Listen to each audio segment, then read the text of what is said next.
হাবিবুল্লাহ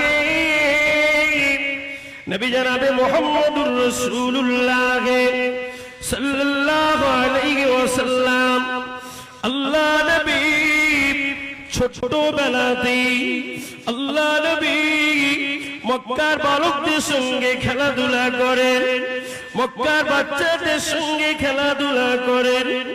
আল্লাহ নবী একদিন দেখতে পাওয়া যায় মক্কার বালকের গার্জেনেরা, তাদের সকলের আব্বা জানেরা, তাদের সকলের পরিবার পরিজনেরা তাদের কাছে এসে তাদের বাচ্চাগুলোকে কোলে তুলে নেয়, তাদের বাচ্চাগুলোকে কোলে তুলে নিয়ে তাদের ঠোঁটে মুখে চুমা দিতে থাকে, তাদের ঠোঁটে মুখে চুমা দিয়ে তাদেরকে আদর যত্ন করতে থাকে। আহারে আল্লাহ নবী এতিম, আমার নবী গরীব, আমার নবী এতিম, আমার নবী গরীব, আমার নবীকে কে কোলে তুলে নেবেন, আমার নবীকে কে মুহাব্বত করবেন, আমার নবীকে কে পিয়ার করবেন, আমার নবীর গায়ের ধুলিগুলোকে পরিষ্কার করে দেবে। আল্লাহ নবীকে কেউ কোলে তুলে নেয় না, আল্লাহ নবীর গায়ের ধুলিগুলো কেউ পরিষ্কার করে দেয় না।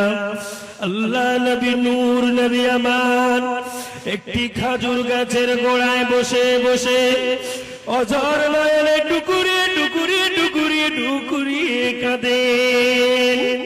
আল্লাহ নবী নূর নবী আমার জরজার জরজার করে কাঁদেন। আমার আব্বা নাই, আমার আম্মা কি নাই, আমার আব্বা যদি আজকে থাকতো তাহলে আমার কাছে হয়তো চলে আসতো, আমার আব্বা কি নাই।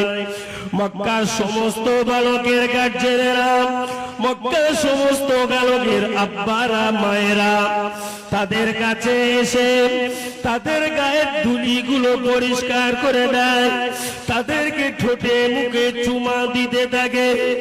আল্লাহ নবী জারজার করে কাঁদে।